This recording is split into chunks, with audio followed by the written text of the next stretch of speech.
Hey everybody, welcome to TIW Podcast. I'm Eric, and today I watched WWE NXT UK episode 34 and NXT episode 496. Both aired on, what was that, the 13th? March 13th? Wednesday? Something around there.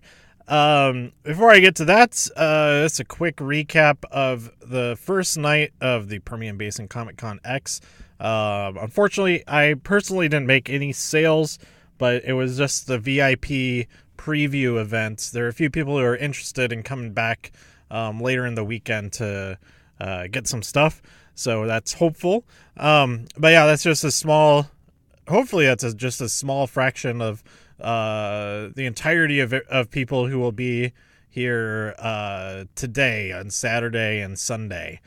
So I'm looking forward to it, and I did draw some cool, I think they're kind of cool, versions of Squirtle, Charmander, and Bulbasaur. I might post those on this episode. One of Pikachu and one of Goose, the cat from Captain Marvel. So anyway, let's talk about these episodes. So I mentioned this in the previous episode that I forgot to bring my notebook that I took all of my notes for NXT UK this week. What I could remember, now I could have just gone back and scrolled through and written down the things, but I think it's notable that the things I remember are what I remember. We had Kaylee Ray make her debut against Candy Floss, and Kaylee won. I feel kind of bad. I like Candy Floss. I think she does her job, her gimmick, all of that. She does really well. It's very fun. But I don't know anything about her at all. I don't even know if I don't even think of her as having a real name or anything like that, because that's how kind of one-dimensional she is. She's Candy Floss. She comes out and then people beat the crap out of her. But anyway, Kaylee Ray. It's going to be good. The UK women's division keeps growing and growing, getting cooler and cooler. Unfortunately, this week we didn't really have much of Toni Storm. Maybe we had an interview with her. I can't remember. But we definitely didn't have any of Rhea Ripley. And that's always a sad state of affairs. But perhaps we'll see her in other places sooner than later. I know she was at some NXT live events. Saw some posts from that. I got to get out to some of those. I'm hoping that she'll be on whenever they go to like the Southwest, or if they ever do a Rocky Mountain tour, Cheyenne, Denver, Colorado Springs, Albuquerque. Do it. Triple H, do it. Do it. The fans in the Rocky Mountains would love that, I think. So anyway, the main event. Oh, there's a thing. Noam Dar called out, like, how are these people going to get out if there are cars here? Weird. Anyway, Noam Dar called out Mark Andrews, among others. That is an accident about to happen. Cool guys. All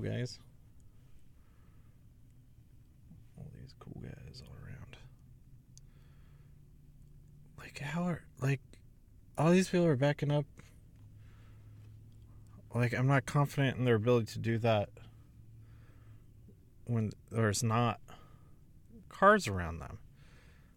I may sneak into one of these spots so that I'm at least not assaulted on all sides by each of these vehicles. Anyway, yeah, so we're going to get Noam Dar versus Mark Andrews, but I believe that's the setup for this match where they both get injured, unfortunately, from what I've heard.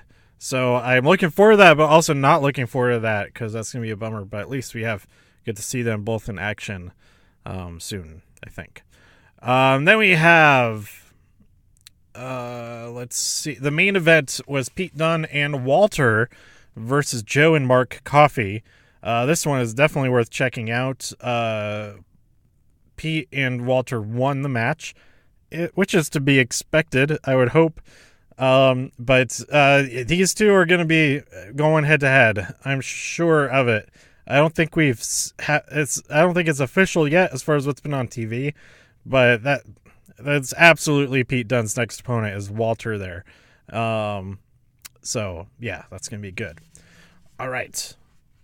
And that brings us to the opening of this week's NXT. Speaking of Pete Dunne, his mates, Mustache Mountain, Tyler Bate, and Trent Seven versus Forgotten Sons in the second round of the Dusty Tag Team Classic. Forgotten Sons consisting of Wesley Blake and Steve Cutler with Jackson Riker at ringside. The Forgotten Sons get the win after Jackson Riker gets involved while the referee is minding other things, and they get the jump on him. And Tyler Bate, I was sure that Trent Seven was going to get the pin. I unfortunately knew that the Forgotten Sons were going to win this match, but I just didn't know how it was going to happen. But I was expecting, throughout the match, Trent Seven to be the guy who gets taken down. But as it turned out, it was the reason I thought that was because they kept focusing on his leg. He kept getting hurt in his leg area. That's specific, right? The Forgotten Sons got the win, and they'll be moving on to the final in this Dusty Tag Team Classic. Backstage, Adam Cole challenged Matt Riddle. That was a pretty fun segment there. And then we had Io Shirai versus Bianca Belair in a number one contenders match. Shayna Baszler was there on commentary. She called Io a nobody from Japan, and of course reminded us that she beat Bianca Belair already.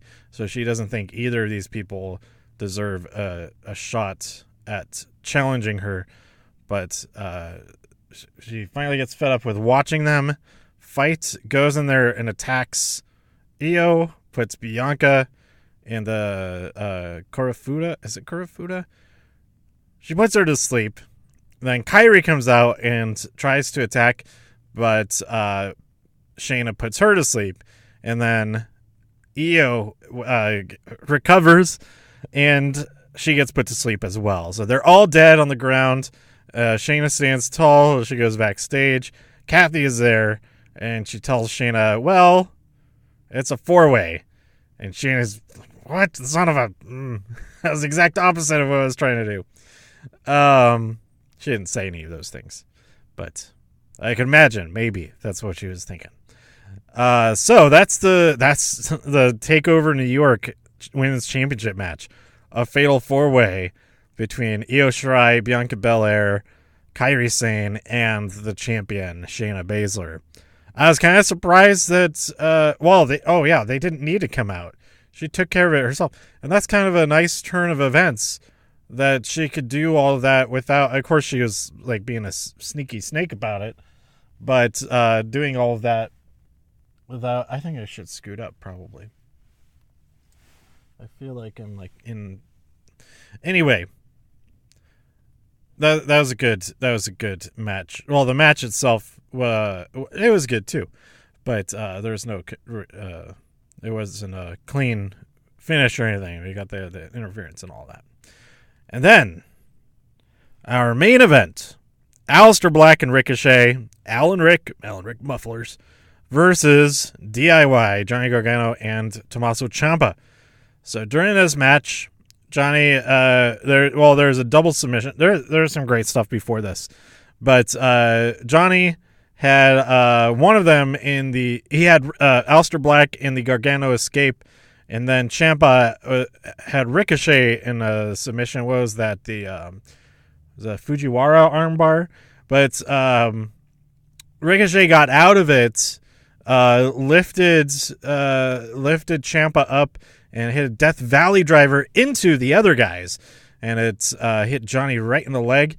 He was taken out. He tags Ciampa in, and then he rolls out of the ring. Before he gets into the action, Ciampa goes over and checks on Johnny, make sure he's okay. Like, go get in there, champ. You got it, Ciampa. So Ciampa goes 1-on-2.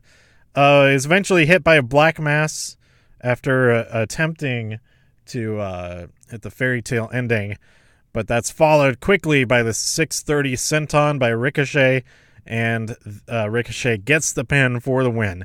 They will be facing. It'll be Al and Rick versus the Forgotten Sons at in 2 weeks for the final of this Dusty Tag Team Classic. So after the match, Candice runs out for Johnny. Ciampa puts down Goldie in the ring and goes to help Johnny Gargano. Which I thought, oh, that's sweet. That's sweet of him. But at the top of the ramp, Ciampa tries to attack Johnny Gargano, but Gargano stops him. He counters it. He blocks the attempt and attacks Ciampa himself, throws him into the ring, into the LED board, and super kicks him, lays him out. And him and Candice are laughing in his face because it was a ruse. He wasn't hurt at all.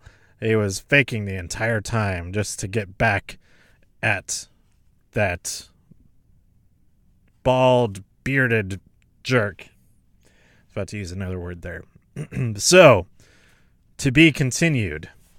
Because as we know, Tommaso Ciampa has undergone neck surgery, and he may be out for a long, long time, and we'll see how things develop as far as the NXT Championship goes, since they taped that this past week. So starting with next week, we'll have brand new episodes from this new taping, and so just 3 episodes taking us into NXT TakeOver, and I'm looking forward to it.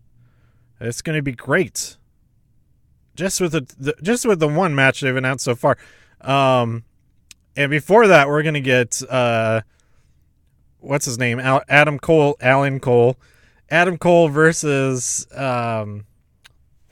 did I say that? I know I mentioned them confronting each other backstage, but Adam Cole versus Matt Riddle, I think, to determine who will fight, the Velveteen Dream for the North American Championship. Now, if that ends up being a fatal 3-way, I wouldn't mind that at all. Not a fatal 3-way, a triple threat. So that's it.